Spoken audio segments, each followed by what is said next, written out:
We all know how disruptive a dry, persistent cough can be, for a day or even a week.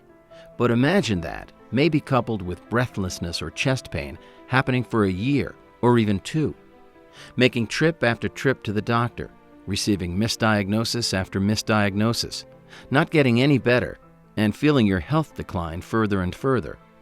That's what life is like for so many people living with idiopathic pulmonary fibrosis, or IPF, a rare and fatal lung disease that causes permanent scarring of the lungs. IPF affects as many as 132,000 Americans, but unfortunately, few people are even aware of this devastating disease.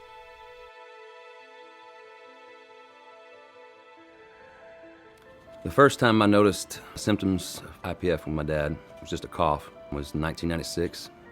He flew into Little Rock, Arkansas to meet me out on the beginning of my touring days.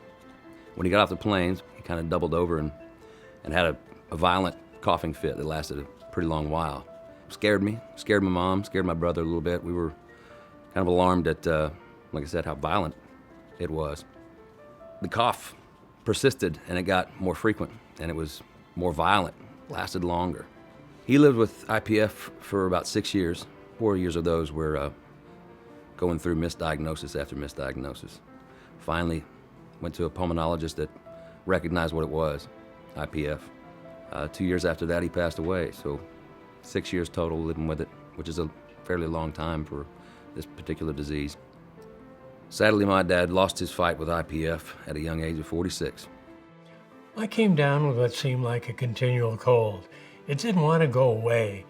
I went to the doctor and was diagnosed with bronchitis. I was treated, but it kept on. Didn't seem to want to get better. A few months later, I went on a cruise to Asia, and I had real difficulty going upstairs. Then, seemingly simple daily activities became harder, like doing chores or walking up a hill. I knew something was wrong, but it seemed that we couldn't get a handle on what the problem was. I started coming down with a flu, and so I went and I got some antibiotics. And then I had to get more antibiotics.